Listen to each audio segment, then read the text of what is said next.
Started. It's a couple of minutes past 2 now.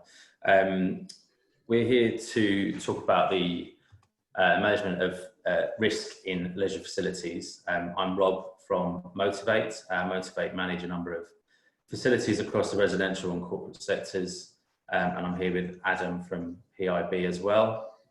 Afternoon, everybody. Yeah, as Rob said, I work for a company called PIB Risk Management. We're an independent consultants firm, but we don't necessarily work in just leisure facilities. We work with a variety of clients, so motor trade, construction, education, care. Basically, we cover quite a lot of sectors. Obviously, Rob's got the expertise of working in that specific industry, whereas obviously we're independent to it. So we can sort of offer that independent view compared to obviously someone like Rob or any obviously other competitors out there. But yeah, a little introduction about ourselves. Okay, so we're gonna run through essentially an overview of sort of standard practices within leisure, which I know, given the timing of it, it's a very opportune time to talk about how to reopen the facilities given the current climate. But there are some factors which won't change regardless of coronavirus. So we're going to start off talking about some of those, and then towards the end of the presentation we will talk about specific to reopening gyms and pools and what you need to do to be able to do that in a safe manner. And then there'll be a time where we can answer some questions at the end as well. All right, so we'll kick off with Adam. Right, so as Rob's mentioned, there's obviously the 4 areas that we're talking about today, which is the day-to-day management, the maintenance, and the internal checks and documentation. We've got the emergency response and procedures, and then probably the most important one, given the circumstances of what's coming in the next couple of weeks, is the COVID-19 and what potentially this means for obviously the leisure facilities. So starting off with, we've got the management side of things. So as a sort of a summary, we've got monitoring the facilities. So this is obviously without COVID-19, this is just general leisure facilities and management side of it. Now, the things that we're talking about here is if whether you need poolside supervision is not normally something that you'd see in a facility. Other things are CCTV. You've also got changing rooms that you should also be obviously monitoring where you can, and also saunas and steam rooms as well as gyms. It's great putting rules in place, but let's be honest, if you're not managing them facilities to make sure the rules are being followed, there's no point obviously putting the rules in place in the first place. Something else you want to be looking at or potentially thinking about as well is access control. And that's specifically for the leisure facilities in terms of whether you've got fob access or whether it's biometrics, depending on obviously how modern the building is that you maybe potentially look after. You've also got keypad, which is obviously a rarity these days because of the obvious reason that you can't really restrict times or access with a keypad, because unless it's obviously modernised where you say, yeah, that keypad is no longer accessible after 11 o'clock at night and doesn't activate till 6 o'clock. Fobs on biometrics are typically the 2 things that sort of go for. The other thing is obviously with fobs and biometrics, 2 things to think about is with over time, obviously, if you rent a facility, rent a flat, and that person leaves after 6 months, if you do an induction process, that fob might still be activated. So something to think about is maybe doing a sort of an analysis every 6 months or every 3 months or every year, depending on what your turnover is for the flats, to sort of say, right, yeah, we need to deactivate that fob because that particular resident no longer lives in this property. The next thing is inductions and usage.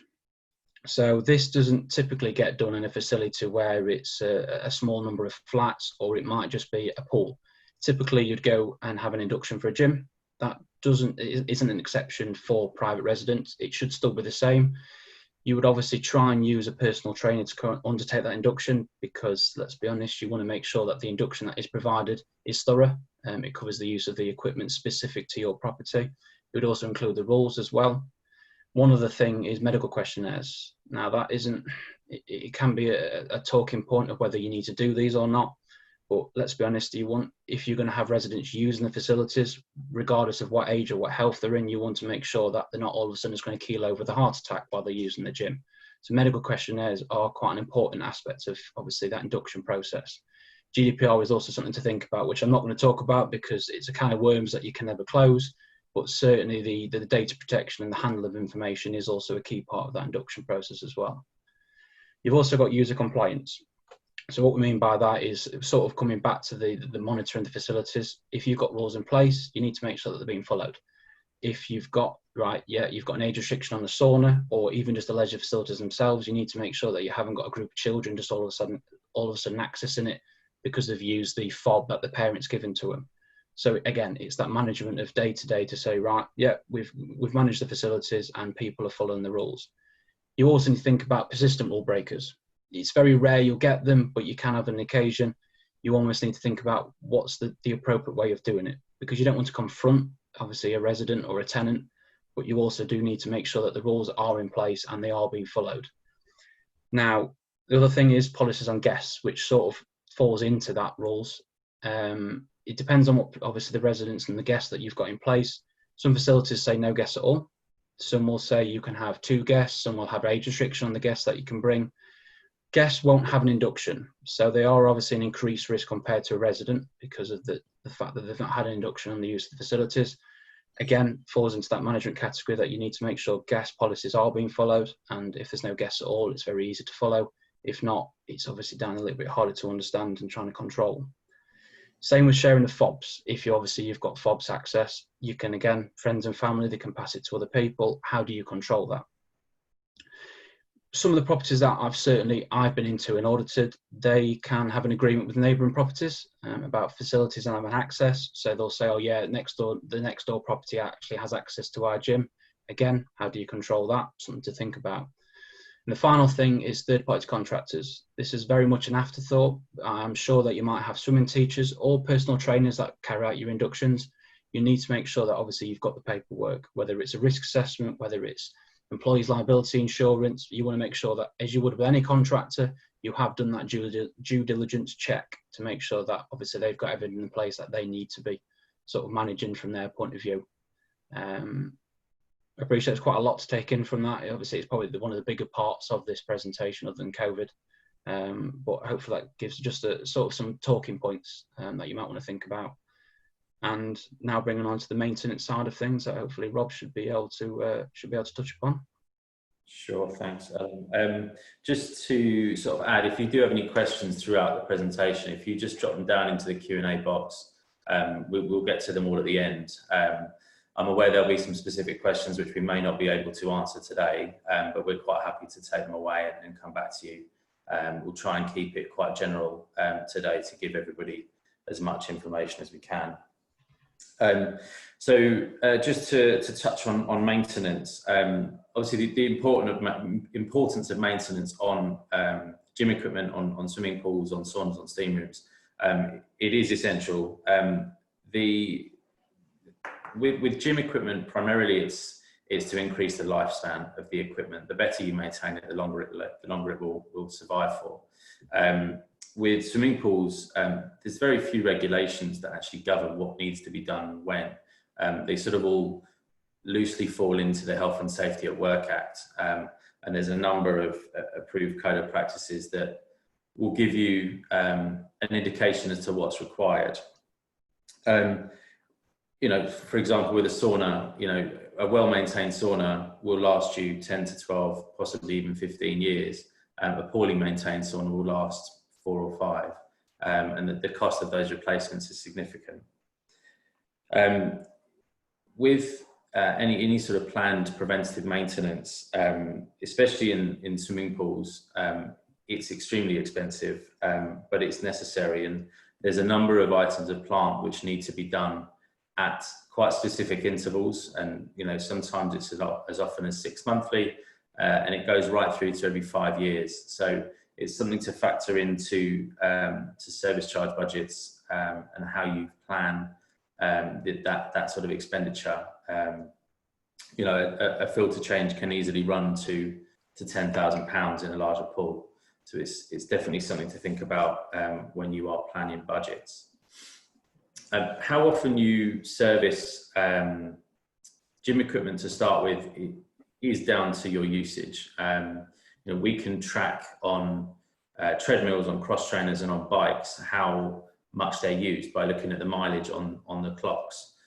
So we'll be able to give you an idea as to how frequently you should be doing it. But as an absolute minimum annually, if it's a very, very low usage gym, But really, most residential gyms would be doing at least biannual, and in the larger facilities, probably quarterly.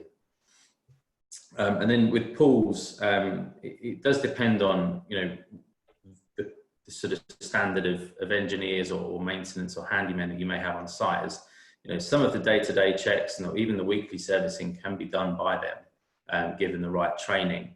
The kind of main determining factor as to how often you need to service a swimming pool is simply down to usage. And there's a very simple sort of equation, which is you need to displace 30 litres of water per bather per day. And that's how often you need to backwash. And from that, you would kind of work out, how often you top up chemicals, and how often are you cleaning out your injectors. And finally, cleaning. So cleaning in a gym, wiping off sweat is absolutely essential. It needs to be done every day. If sweat and moisture starts to get into the equipment, it will rust and it will corrode, and it will make your maintenance bills significantly higher. And around a pool, again, nightly cleans around a pool is really, really important. But I think what's more important is that you're using chemicals and materials that are pool safe. You don't want to sort of upset the pool chemistry by using particularly harsh chemicals to do a deep clean. It needs to be balanced, and it needs to work with the pool water. So if we go on to the next slide, Adam is going to talk through some health and safety documentation and some checks. Cheers, Rob. So in terms of health and safety, I sort of put housekeeping at the top. This is sort of more of a personal preference, but obviously it applies to any facility, not just leisure. Let's be honest, if something looks tidy, it sort of gives you that first impression to think, yeah, this place is being looked after. If all of a sudden you go into cupboards and there's overflowing of items and there's things laying around in corridors and things, it doesn't set a good first impression. Normally that standard is maintained throughout the business, whether it's health and safety or just the management itself.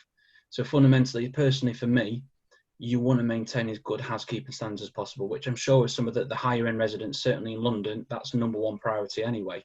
But certainly from my point of view, you're thinking things, you don't want to increase fire risk. You don't want slips and trips, because they are not fire obviously, but certain slips and trips is the most common cause of accidents.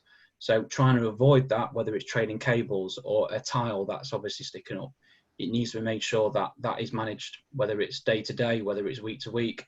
It's got to be obviously looked after as best it can. In terms of hazard spot, obviously the kind of things that you will be looking for when you're trying to obviously undertake a hazard spot, whether it's yourself or whether you're bringing a company like ourselves to come in and do a risk assessment or an audit.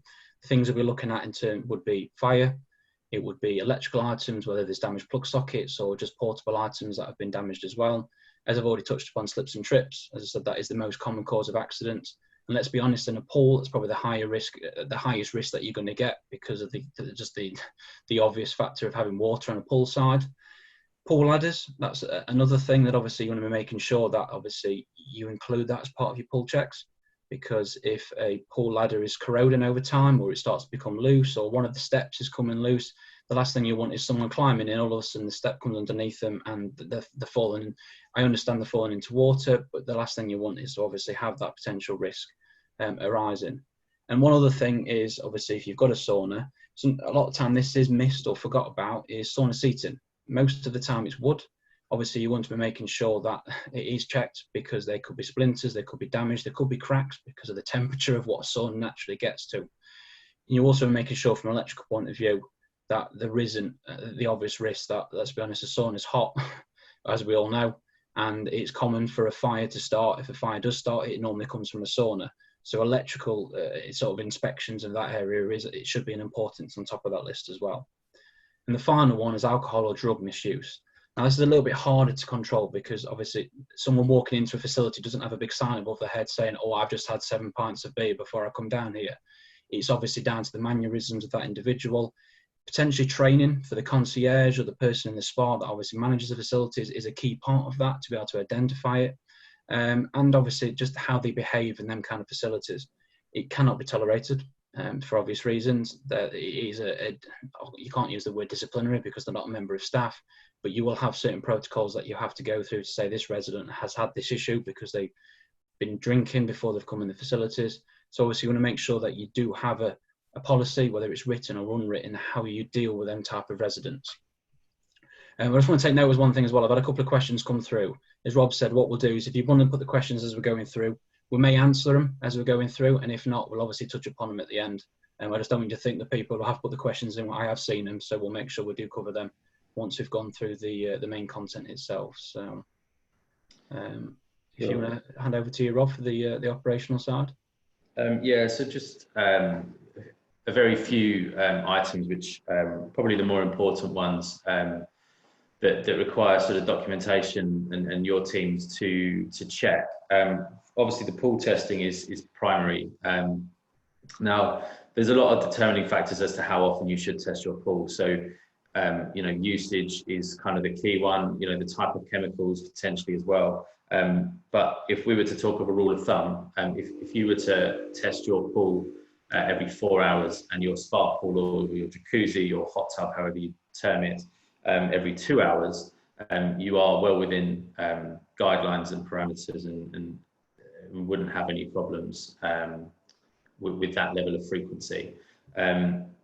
I know that that's a lot for a lot of residential managing agents, and concierges have got a list of things to do as long as they're armed, and pool testing quite often isn't a priority, but it is essential that it is done as often as it possibly can be. If it isn't done, the risks of overdosing on chlorine, potential burns to residents, ultimately chlorine and acid are very dangerous chemicals. It particularly mixed together, but even in high levels on their own.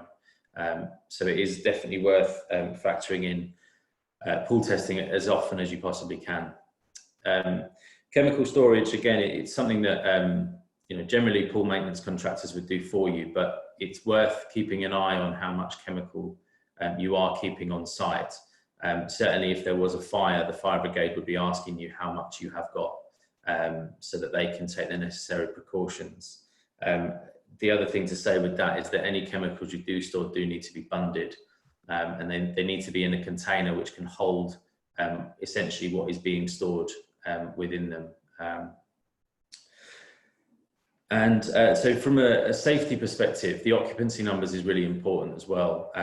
To monitor how many people are using your facility shows that you are checking on them, basically. And it shows any inspector that you are actively looking at the facility and seeing who's using it and what areas are being used. It can also help with management of knowing when your peak hours are and when your downtime is. Some councils have specific requirements to do with this as well. If you've got saunas and steam rooms, so some councils ask you to do it as often as every half an hour, and that needs to be a physical check where you physically go into the sauna or steam room and count how many people are in there. And finally, gym equipment checks. So in addition to the biannual servicing that you may have on your equipment, it's important that staff are going around the facility to check that the equipment is safe to use, that the cables aren't frayed, or the seats aren't worn, the treadmill belts aren't torn, anything like that really that could cause a hazard or prove to be dangerous to a resident is definitely worth checking. How often that should be done is probably every week, if not more often. It doesn't take long to go around and just quickly visibly check the gym equipment. So if we move on to the next slide, we're going to look now at emergency response procedures. So why do we need an emergency response procedure? Well, it's quite simply, it's to save lives. We as operators and you as managing agents, if you have a swimming pool or a gym for that matter in your development, you have a duty of care to those users, and you need to do everything that you can to provide the safest environment possible. If you have an on-site dedicated sort of leisure team, like we operate and other companies, they will take care of this for you. But what's important is that there is a communication between the leisure team and the concierge, because concierge will need to help them regardless. It will take 2 or 3 people to lift someone out of a swimming pool, or it will, take another person to call an ambulance while someone's having a heart attack. So it is essential that there is open lines of communication throughout. If there isn't an on-site leisure team and it's down to the concierge can absolutely respond to an emergency, and they really need to be trained in how to do that. And I think it's really important that we do start to see more concierge trained, even with a leisure team on site, because it provides an extra level of security, particularly where maybe the leisure team is a small team. There might only be one person working.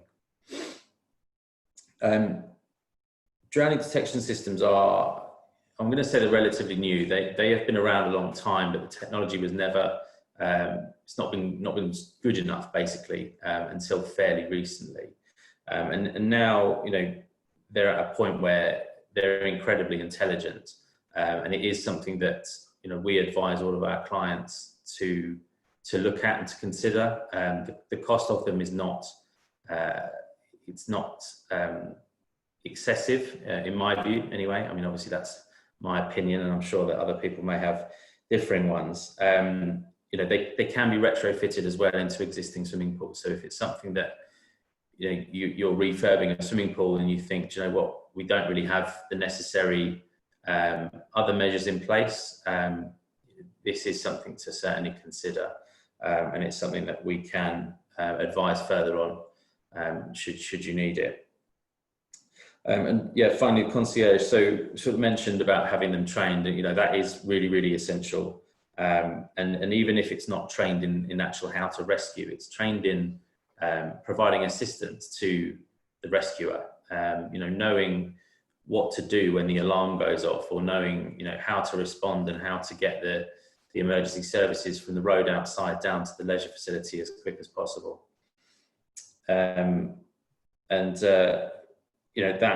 That can be delivered either formally or informally. You can get them through, a pool responder course, and they'll learn all that through that, or we can spend some time with them to sort of outline how they can assist a leisure team as well.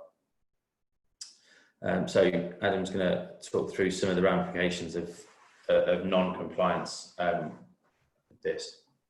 Cheers, Rob. So obviously the number one at the top of the list is death. Let's be honest, it happens very rarely with a pool.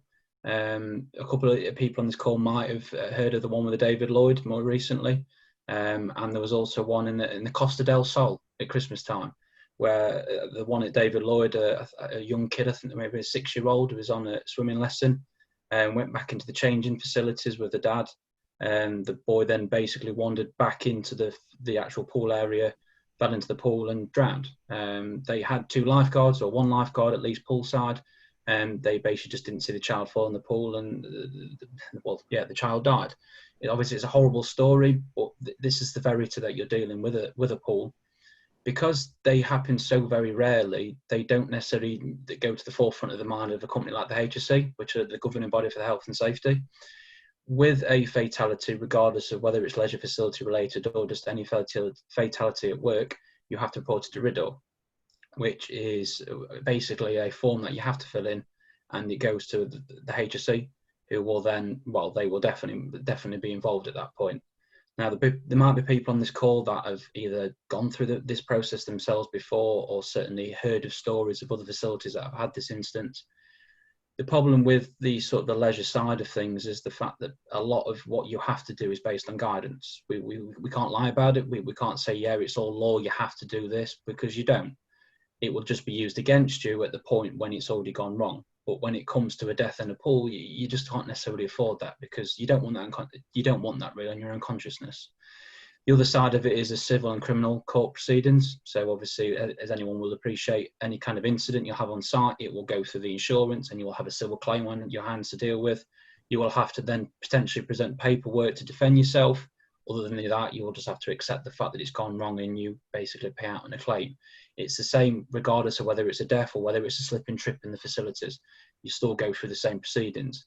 The only difference is when it comes to something as severe as a death, or something along the lines of that, there is a criminal proceedings as well. So there can be not just fines, but there could potentially be prison. Obviously, that very rarely happens, but it's certainly happening more often. And rather than necessarily just going for businesses, they are almost going down the route of going for individuals, where if the business has done everything they need to do and put the procedures in place, and it's the individuals that work within the business that just haven't followed the rules, they can go for them as well. So not necessarily, they don't necessarily want to do that, but if the business has done what they can do, then you sort of think, well, someone's at fault because something's gone wrong. So obviously someone needs to be punished for it. But it's not just the fines, it's obviously bad publicity.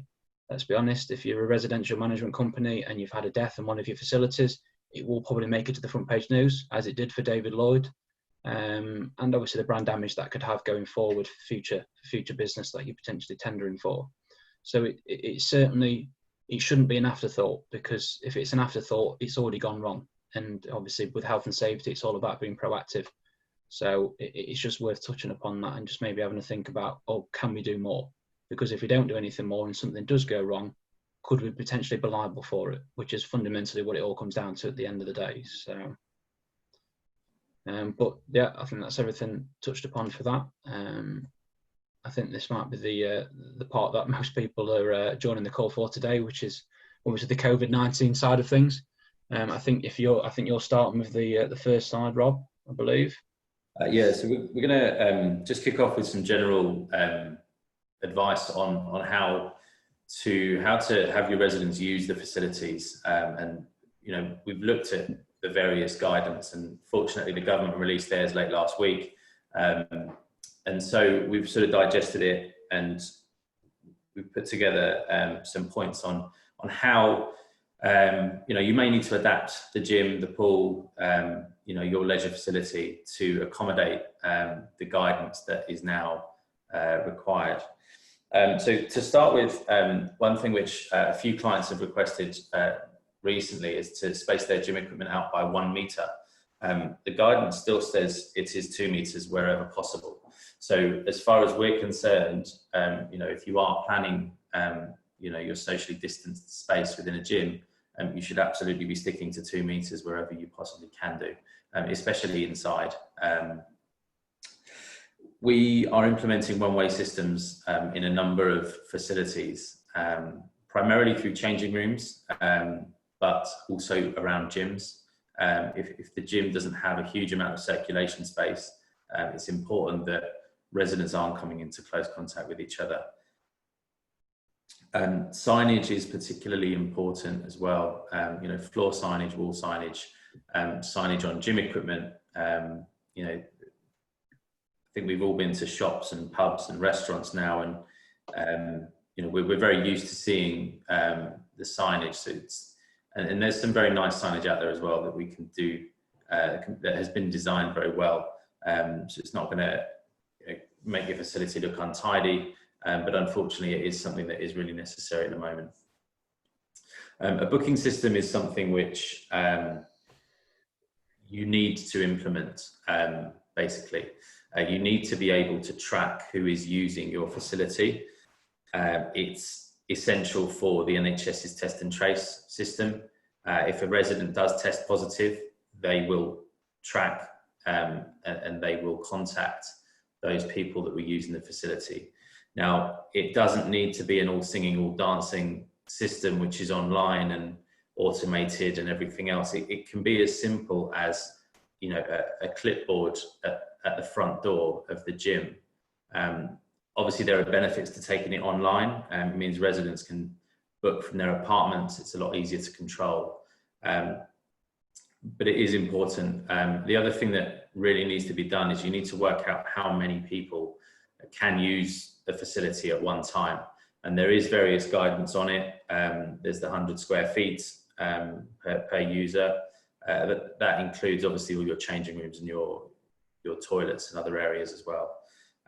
So definitely look into the maximum users of each space and implement that within your booking system as well.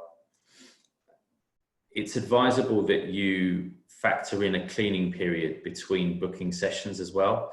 So if you're taking bookings, for example, on the hour every hour, that booking should only be a 45-minute or a 50-minute booking to allow for 10 or 15 minutes of cleaning time for one of the team, one of your staff, cleaners, concierge, whoever it is, to go in and clean the touch points down, not just on the gym equipment, but all around the facility, doors, handles, water machines, shelving, whatever residents may be touching needs to be wiped down. So cleaning, obviously we just touched on it there. It is essential that your staff are cleaning the gym as well as we're asking residents to wipe down the equipment. I've worked in gyms a long time, and we ask residents and members to clean down equipment, and some are very good, and I hope that at the moment, given the current circumstances, that more will be very good, but there will always be the minority that won't do it. So it is essential that they are cleaned between uses. It may mean that you need to recruit extra cleaners or have concierges carry out cleaning duties on the odd occasion, but it really is a very, very important matter. And finally, just guest policies. I know a lot of people will be wanting to bring their friends and family into the facilities again now that they're open. We aren't allowing any non-residents access to the facility for the simple reason that the residents need to take priority now that we're back open. It's also much easier for us to monitor, to take bookings, to monitor the numbers within the facility as well. Okay. Right, so in terms of some specific information, so I'm just going to talk about just sort of briefly about the pools and spa side of things. So there's not as much guidance on this, certainly from the government at least. I think they've almost left it over to companies like PIB to sort of dictate what companies should be doing, certainly on the pools and spa side of things. There's ideas about using lane ropes. So if you're segregating the pool area, you can try and say, right, yeah, one family is allowed in this area, another family is in this, or an individual is allowed in this area. Trying to go for a lot more structured sort of swimming time. So you'll say you'll have lane sessions. So you're trying to encourage people to say, yeah, you've got your fun time, but you've also got your segregated 2-hour swim sessions with lanes, whatever it'll be. People might not be confident about going back, which we've also always got to respect. There isn't going to be that consumer confidence at the minute. Certainly from the 25th of July, it's been the same for all businesses. The pubs obviously opened a couple of weeks ago. People went back, but nowhere near to the numbers of what people were going to before. So that's got to be considered, and that the numbers could increase over time. So what you get at the start might not be what you get 3 or 4 weeks later after that initial 25th of July. You also want to make sure the chlorine side of things that obviously you are putting adequate dosage in there. They have said that chlorine does kill COVID-19. But obviously that's great, but we don't breathe underwater. So there is a sort of a balance of the one thing that's above the water is your head. So there's not any scientific answers about saying, well, this is the risk that swimming in the pool and this is what you could. There's not enough scientific information out there to sort of justify it. But one of the things that has been put in the PIB guidance, and I'll just read this word for word about what they've said specifically around the pH levels. Whilst the risk of transmission of COVID-19 remains, the operating pH for your pool water should be reduced to between 7 to 7.4 and ideally maintained between 7 to 7.2. The free chlorine concentration should also be raised to at least 1.5 milligrams and ideally at the top of the recommended range for your pool. So obviously they're saying they're trying to get as much effectiveness out of the chlorine as possible, which by reducing your pH slightly, you are increasing that intensity of the chlorine. And that is specifically copied and pasted from the PIB guidance, which for all intents and purposes are sort of our pool experts about what they suggest we need to do.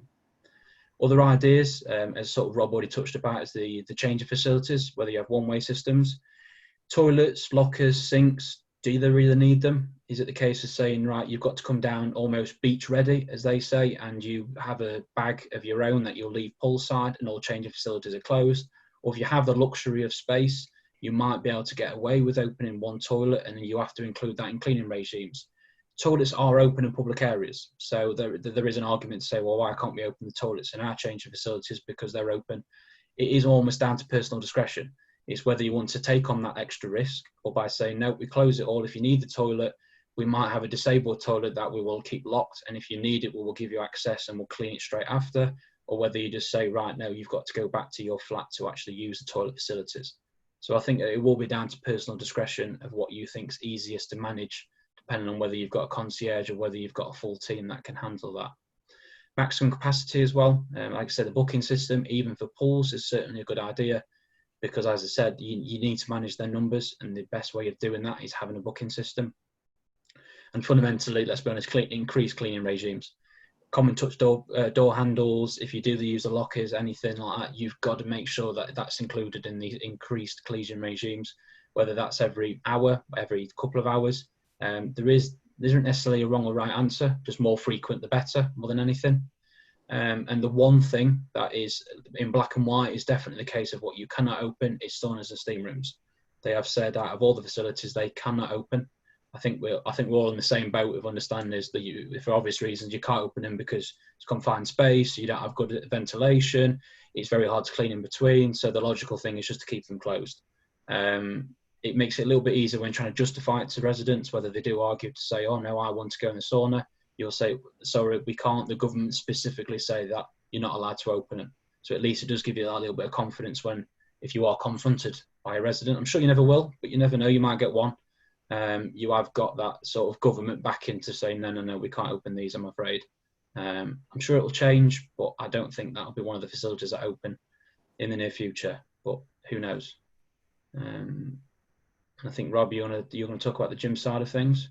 Yeah, just before I move on to gyms, just in relation to spa pools and jacuzzis, there is no guidance to say that you can or you can't open them. I think the important thing to remember with them is that they are much smaller spaces. So it's worth considering whether you only allow one family, one person to use it at a time. If you've got a particularly large spa pool hot tub, it may be possible for more than that. But certainly in some of the smaller ones, definitely just look at really limiting that or not opening them at all. If you do decide to open them, you need to be running your chlorine at least 3 parts per million, which is the new guidance from PUTAG. And then again, at the reduced pH level that Adam mentioned of 7.0 to 7.4. Moving on to gyms. So spacing of equipment is, we're looking at keeping a distance of at least 2 meters between users. Give or take 2 meters between each bit of kit would be ideal.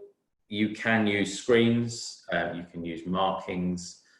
There's a number of manufacturers out there now that are putting screens up around gym equipment. I'm sure we've all seen pictures from Hong Kong about people exercising in bubbles and all sorts of things.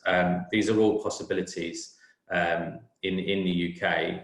Just given the lead times, it may not be possible for next weekend.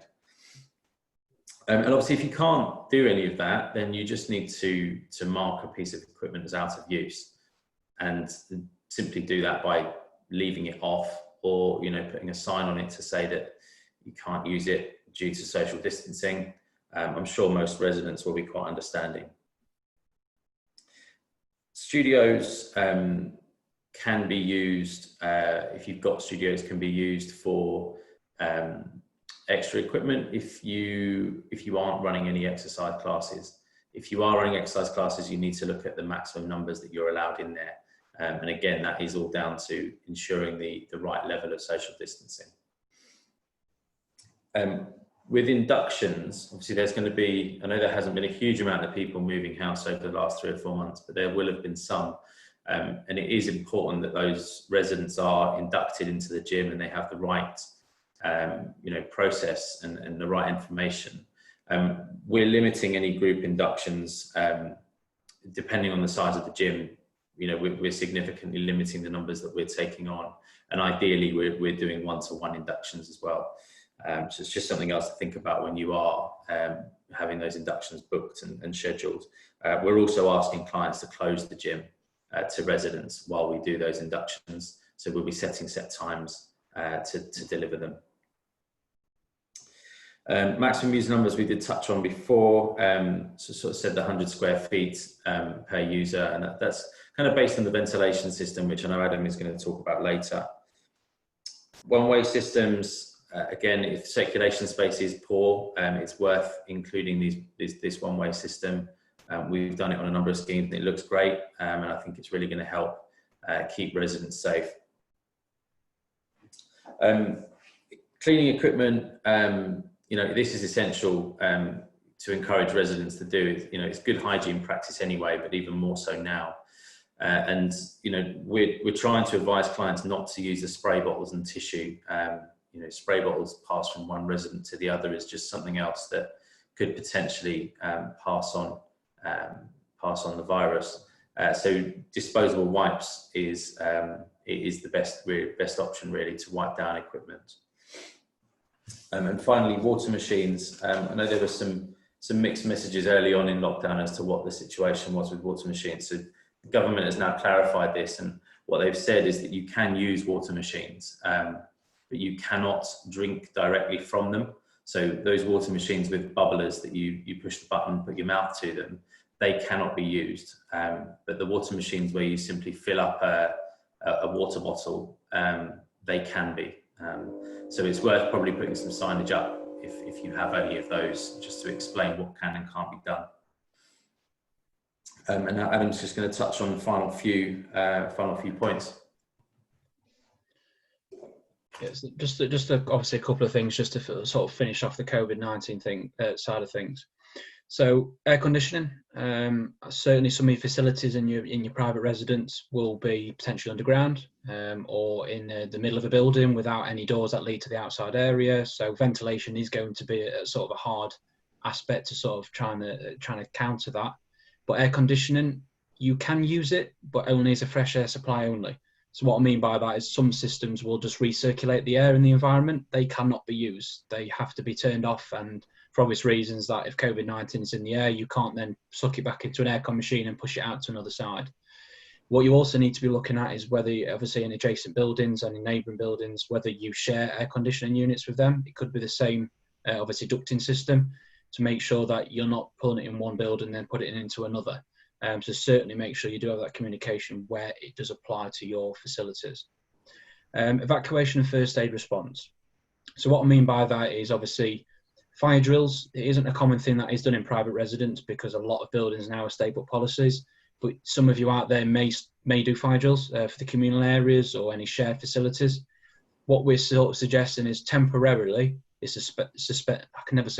suspend these, for the obvious reason of the fact that you don't want 30, 40, 50 people all walking down corridors, all stood outside in a big group. It sort of goes against the whole reason of what we're doing. So what we're saying is at the minute, just postpone these, obviously take note of why you're doing that. And obviously we can look later on once a bit more guidance has come out about obviously social gatherings and things like that. You obviously have also got the increased risk for first aiders. They are going to have to get into close contact with an injured person. It is acceptable, but what they're saying is if you can wear obviously PPE where possible, do that. But obviously if you can't because you haven't got your mask on you haven't got any gloves, is wash your hands after, just the obvious stuff that we're sort of used to over the last few weeks anyway. Legionella. So obviously this is obviously a big one that for facilities that have not been used for months or weeks, however long it's been now, you need to make sure that you are flushing all your systems. So what I mean by that is literally just running taps or any kind of water feature, anything like that. Water tanks, certainly the newer buildings probably not will have water tanks, but certainly some of the older properties may do. You need to make sure that obviously that water may have been stagnant in a water tank for the last 4 months. You might need to flush that system out completely and obviously refill it, just for the obvious reasons that you will not know you've got Legionella in there unless you pay for an external contractor to come in. But as you can appreciate, if everyone does that, there might be quite a long lead time before you actually get someone in to do that kind of audit. Spa pools, I think Rob already touched it earlier, you do need to make sure that you empty these and fill them up and obviously clean that in between before you do open them again ready for the 25th of July. And the final one, which is probably the biggest risk out of them all, but again, dependent on whether you do use them or not, is showers. They do need to be clean and descaled.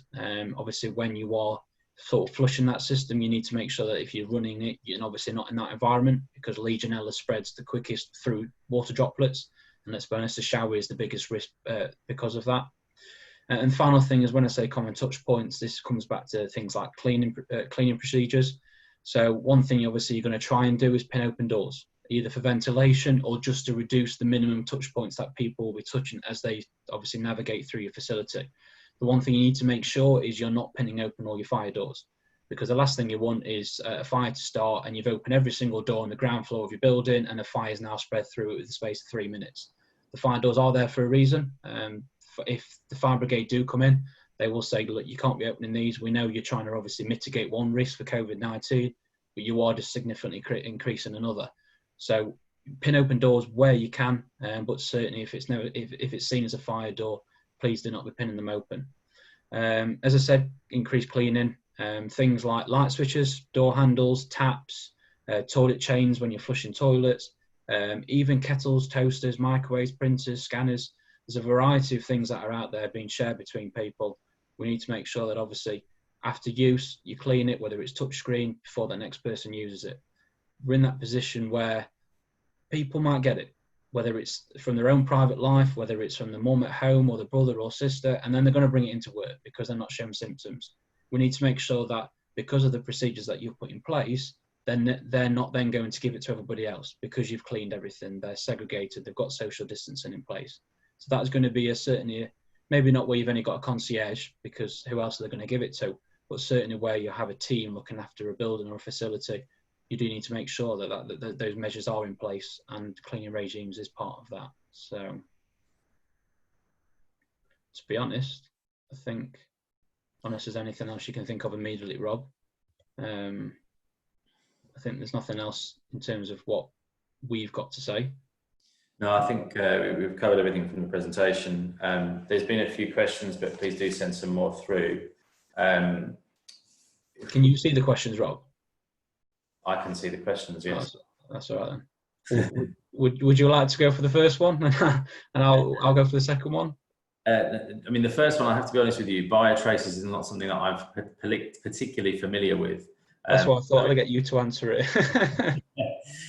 So if Sebastian, if you want to come back to me directly on that, I can do some research and we can speak privately about that. Adam, I'll let you take the number 2. Oh, is that so? You just okay? I see what you're doing there, Rob. Yes. The second question we've had through is it says, what is the distance from CCTV monitoring in lifesaving? Can my concierge be a lifeguard? Well, fundamentally, a lifeguard is someone that is trained as a lifeguard, so they will do a lifeguard training course.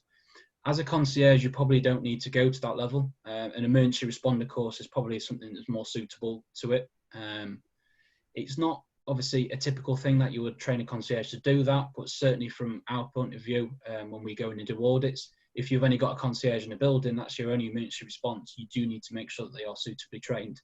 But an emergency responder course, unless you disagree with that, Rob, would be the most suitable training course for them to do. Yeah, no, I would absolutely agree with that. Just in relation to the distance query from i.e. where the concierge is based to wherever they're rescuing, essentially it's as short a distance as possible. I don't believe there is a set time limit that you have to be somewhere by, but obviously it's what's considered to be reasonable. You know, if you've got your concierge based 10-minute walk away from the swimming pool, then that's probably not really reasonable. You know, if they're up a flight of stairs, then yeah, I think that's absolutely fine. If I just look at the next one, so are we doing any form of checks with gym members prior to entry to check whether they have COVID-19 or symptoms? We're not doing any physical checks of residents. What we are asking them to do is when they book their session in the gym, we're asking them to confirm that they do not have any symptoms, that they haven't been into contact with anybody who does, and the general questions that, you know, we're all asked on a regular basis. But no, we aren't physically doing any checks. You know, I've seen some people are testing temperatures of of members or residents when they enter. It's not something that we're doing. I believe the infrared thermometers only really give a surface temperature anyway, which can be skewed if someone's been for a run or any form of exercise, to be quite honest. So no, in short, we're not. We're just asking them to confirm that they don't have any symptoms. I think just to add on to that as well, I think it might also be, obviously, you might be thinking about obviously having a questionnaire for them to fill in where it says, have you got underlying health conditions? Have you showed symptoms of, I know businesses that we work with, because obviously, as you can imagine, we've been in COVID-19 risk assessments for the last 6 weeks. Businesses are trying to do, because obviously staff, you've got to think about as well, return to work questionnaires to say, right, yeah, we're going to provide this to our members of staff and they will tell us whether they've got any underlying conditions. So things like asthma or diabetes, because you need to be aware of that. As much as they're not categorised as I don't know the terminology these days, the high risk, whatever it is that means you can't leave your house, people are still high risk because they've got diabetes, but they are allowed to go back to work. As a business, you obviously need to make sure that you are still doing the checks of your own staff to make sure that they are safe. And if they are high risk, that you might have to do an extra level of control to make sure that they are isolated from everybody else, or they are in a bubble with somebody that self-isolates, however it is. But you certainly need to make sure that you do consider your own staff as well as obviously members of public, because without staff, you're not going to have your facilities open at the end of the day. So. Thanks, Adam. Sebastian's come back with an explanation on biotracers, and they are evidently a testing machine that takes bacterial readings similar to litmus strips. It measures the residual bacteria count on any tested surface. So to my knowledge, Sebastian, there's not been any guidance specifically in gyms on the use of these. They sound expensive. I don't know if they are. I'm sure if budget permitting, I'm sure it's no bad thing to use them. But the guidance doesn't include them. And that is the end of our questions for the moment. So if anybody has any others, then please do type them in and we can go through them now. Alternatively, I know that on the next slide, you've got our contact details if you wanted to get in touch with any of us directly. Just sort of to mention, to come back to earlier, I mentioned about the Costa del Sol. Obviously, it's normally a pleasant talk when you talk about somewhere like that, but the background story of that Christmas was, this is more down to a poor pool design than anything else. It hasn't been certified, this was the problem, but basically, obviously, under the pool, you'll have a sump, or you should have more than one, whereas obviously your water goes through into your balance tank. This particular pool in Costa del Sol only had one. And from reading the stories and the interviews and the family members that actually drowned on that day, basically, I think it was the daughter went in first. She was pulled under the water, and then the dad and the brother also jumped in, and basically all three of them died because they physically couldn't get out of the pool. Eventually, the lifeguard turned up, jumped into the pool, and he made the statement of saying he also struggled to obviously get out of the pool as well. So sometimes it isn't always down to your procedures, it can be down to the actual pool design itself. I appreciate that's not in this country, and I appreciate we're also part of Brexit. We've now left, but we were all part of the EU, and we all do follow the same regulations. So certainly something like that it should be considered as well for your own facilities that you've got if you have got a pool. Okay, that's it from the questions. So we'll leave it there. If anybody does have anything specific they want to ask us, then obviously do reach out and get in touch. And I wish you all the best with the reopening of all your leisure facilities. If we or PIB can be of any help, then, like I say, please do get in touch. Yes, please do. And thank you very much for your time, everybody. Thanks very much. Good luck.